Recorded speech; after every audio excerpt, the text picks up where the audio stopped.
दोस्तों, स्वागत है आपका आज की इस वीडियो में। आज हम बात करने वाले हैं एक ऐसे शासक की जिसका नाम सुनते ही हिंदुस्तान में एक बहस छिड़ जाती है, बल्कि यूं कहें कि गर्मा गर्मी का माहौल पैदा हो जाता है। उस शासक का नाम है औरंगजेब। जी हाँ, औरंगजेब। कोई कहता है वो मंदिर तोड़ने वाला हिंदू विरोधी क्रूर शासक था, कोई कहता है कि वो सूफी था, तो कोई कहता है उसकी कहानी को तोड़ मरोड़ कर बताया गया है। सच क्या है? क्या सच में औरंगजेब इतना क्रूर था? तो चलिए आज की इस वीडियो में हम जानते और समझते हैं।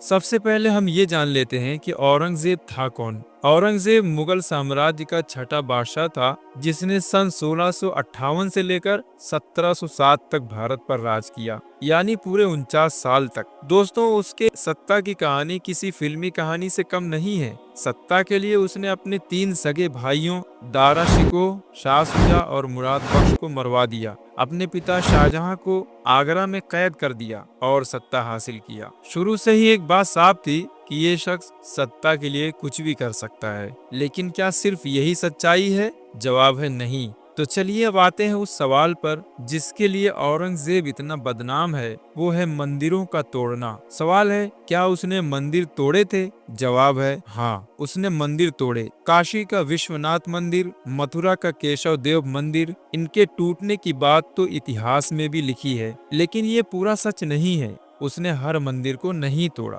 बल्कि कई मंदिर उसके राज में सलामत रहे, कुछ को उसने छुआ तक नहीं। तो फिर वो ऐसा क्यों करता था? दरअसल जिन मंदिरों को उसने तोड़ा वो ज्यादातर उन इलाकों में थे जहां हिंदू राजा उससे बगावत कर रहे थे। जैसे बनारस और मथुरा में विद्रोह हो रहा था, तो उसने मंदिर तोड़कर अपनी ताकत दिखाई। इसमें धर्म की बात कम और सत्ता की बात ज्यादा लगती है। लेकिन हाँ, इससे हिंदुओं की भावनाएं जरूर आहत हुई। उसे ऐसा नहीं करना चाहिए था। अपनी ताकत दिखाने का कोई और रास्ता भी वो चाहता तो चुन सकता था। अब आते हैं उस सवाल की तरफ जिसे शायद कुछ लोग सुनना ही नहीं चाहते, लेकिन जो सच है उसे छुपाया भी नहीं जा सकता। औरंगजेब ने सिर्फ मंदिर तोड़े ही नहीं, बल्कि कुछ मंदिरों को दान भी दिया और उनकी मदद भी की। मेरी ये बात सुनकर शायद आपको हैरानी होगी, लेकिन हाँ, ये सच है। उसने मंदिरों को दान भी दिए और उनकी हिफाजत भी की। मिसाल के तौर पर उज्जैन का महाकालेश्वर मंदिर, वहाँ के पुजारियों को उसने जमीन और पैसा दान किया था। जम्मू के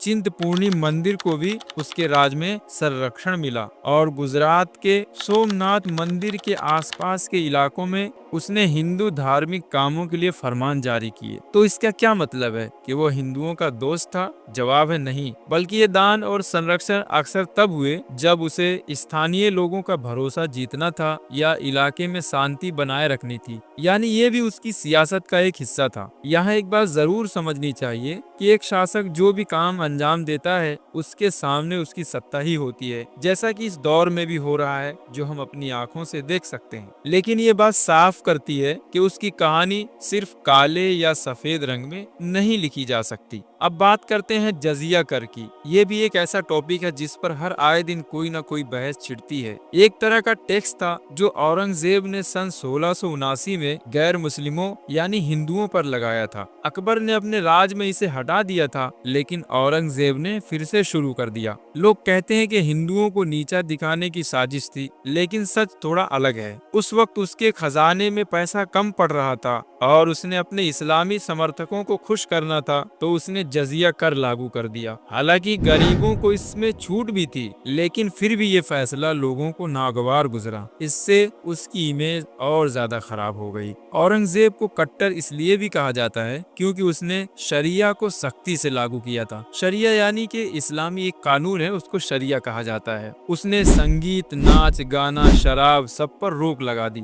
मुगल दरबार में जो रंगीनियां थी वो उसने खत्म कर दी। लेकिन क्या वो सिर्फ हिंदुओं का दुश्मन था? जवाब है नहीं। उसके दरबार में कई हिंदू राजा भी थे, जैसे राजा जय सिंह, जसवंत सिंह जैसे लोग उसकी फौज के बड़े कमांडर थे। अब आप क्या कहेंगे? क्या वो बस अपने तरीके से साम्राज्य चलाना चाहता था? ये एक बड़ा सवाल है। अब बात करते हैं उसकी क्रूरता की। अपने भाइयों को मारना, शाहजहां को कैद करना, ये तो शुरुआत थी। उसने सिखों के गुरु तेग बहादुर सिंह को भी फांसी दे दी। मराठों से एक लंबी लड़ाई चली। ये सब उसे एक क्रूर शासक के रूप में दिखाई दिखाते हैं। लेकिन उस वक्त ऐसा करना शासकों के लिए एक आम बात थी, बल्कि यूरोप में भी इसी तरह की लड़ाइयां चल रही थी। तो क्या औरंगजेब को सिर्फ इसीलिए ज्यादा बुरा कहा जाता है क्योंकि उसकी नीतियों से हिंदुओं को ठेस पहुंची थी? आपकी क्या राय है? दोस्तों, औरंगजेब की कहानी इतनी आसान नहीं है। वो ना तो पूरा शैतान था और ना ही कोई फरिश्ता। वो अपने वक्त का एक शासक था जिसने सत्ता बचाने के लिए कड़े और कई बार गलत फैसले भी लिए। मंदिर तोड़े, जजिया लगाया, लेकिन कुछ मंदिरों को दान भी दिया। अब आप बताएं, क्या औरंगजेब क्रूर था या उसे गलत समझा गया? नीचे कमेंट में अपनी राय जरूर दें। वीडियो पसंद आई हो तो वीडियो को लाइक करें, चैनल को सब्सक्राइब करें, बेल आइकन को जरूर दबा दें ताकि आने वाली हर वीडियो का नोटिफिकेशन